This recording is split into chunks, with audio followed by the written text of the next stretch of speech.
Hospitals లో gyms, కసరత్తుల treatments. పూర్తి వివరాలకు చదవండి రేపటి సాక్షి దినపత్రిక. హైదరాబాద్, వరంగల్, విజయవాడ, ఖమ్మం, బెంగళూరు ఓడం జనాలకు ఏం తిప్పలా అనిపిస్తలేదు. కానీ ఊర్ల నుంచి వాళ్ళ పొలాల దగ్గరికి పోవడానికే మస్తు తక్లీఫ్ అవుతున్నది. కిలోమీటర్ దూరం ఉన్న పొలం కాడికి 5 కిలోమీటర్లు తిరిగి రావాల్సి వస్తున్నది. అది కూడా చెట్లు గుట్టలెక్కి పోతున్నారు.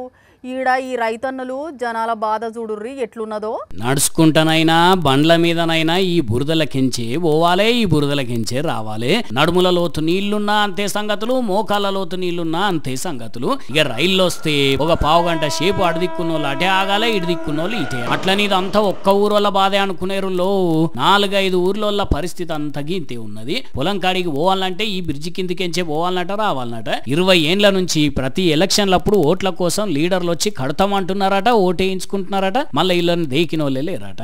ఇక మొన్నటి వర్షానికి ఆయనతో ఆగమాగమైందట. ఏ చిన్న ఇబ్బంది, జ్వరాలు గానీ విష జ్వరాలు గానీ ఏమైనా వచ్చినా పోవాలంటే మాకు షార్ట్ కట్ దారి ఇదే. ట్రాక్ దాటిస్తా అంటే సడన్ గా గోల్కొండ ఎక్స్ప్రెస్ వచ్చేసి 10 గొర్రెలు చనిపోయినాయి. మా ప్రాణాలతోని చెలగాటం ఆడుతున్నారు అధికారులు. వరదల వల్ల పొలాలు కొట్టుకపోవడం అయింది, రోడ్డు కొట్టుకపోవడం అయింది. మనిషి పోదానికి కూడా దారి లేదు అసలు. నా చిన్నప్పటి నుంచి చూసినా కూడా ఈ రాకపోకలు ఇబ్బంది అవుతుంది. మేము 2 కిలోమీటర్లు ఒడ్లు తోలుకపోవాలంటే ఈ మోరిల పట్టక, ఈ మోరిలకి వెళ్ళి దారి లేక 20 కిలోమీటర్లు మహిబాద్ నుంచి అవతల నుంచి తిరిగి వస్తాను. పాపం విన్నరా, 2 కిలోమీటర్లకు పోయేదానికి 20 కిలోమీటర్లు తిరిగి వస్తున్నారట. మరి జిల్లా మంత్రులు సీతక్క, సురేఖక్కలు ఎప్పుడు వీళ్ళకు బ్రిడ్జి కట్టిస్తారో వాళ్ళకే తెలియాలి. కానీ ఇక వీళ్ళ బాధ ఇట్లుంటే ఇటు అల్లూరి సీతారామరాజు జిల్లాలో చూడండి, బాలింతను తీసుకొని ఎంత ప్రమాదకరంగా బాగు దాటినరో పాపం. వాళ్ళని చూస్తేనే పానం గజ్జునొనుకుతున్నది.